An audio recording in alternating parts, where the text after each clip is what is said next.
কি সুন্দর না বিকেলটা, কত সুন্দর মেঘলা আকাশ। আর এই মেঘলা আকাশে আমারও গেছে গলাটা একেবারেই বসে। এইদিকে আমার ছেলে আন্টির জন্য রসনা বানিয়ে নিয়ে চলে এসছে।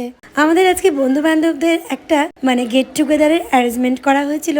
অনেক দিন সবাই একসাথে মিলিত হয়নি, সেই কারণে। তো চলো, সবাই এসে গেছে, কিছু খাওয়া দাওয়া করা যাক। এখানে কি কি আছে? চিজ বল, পপকর্ন, চিকেন, এখানে আছে ড্রাই ফ্রুটস, ধোকলা, এই হলো ধোকলা। সবকিছু ক্যাটারিং এ অর্ডার করা হয়েছিল, কিন্তু ধোকলাটা আমাদেরই এক বান্ধবী বানিয়ে নিয়ে এসেছিল। দারুণ টেস্টি হয়েছিল। আর দেখছো, সবাই মিলে একসাথে অনেক দিন পর মিলিত হয়ে খুব ভালো লাগলো।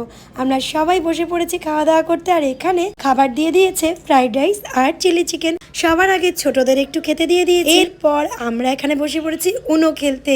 সত্যি কথা বলতে কি, আমাদের এই ব্যস্ততার জীবনে অনেক কিছু আমরা মিস করি। আর এখন জীবনটা পুরো প্রতিযোগিতার মতন হয়ে গেছে, তাই না? তাই এই প্রতিযোগিতার মাঝে দৌড়তে দৌড়তে যখন হাঁপিয়ে যাই, তখন এই বন্ধু বান্ধবদের সঙ্গে একসঙ্গে আড্ডা দিয়ে রিফ্রেশিং লাগে নিজেদের, তাই না?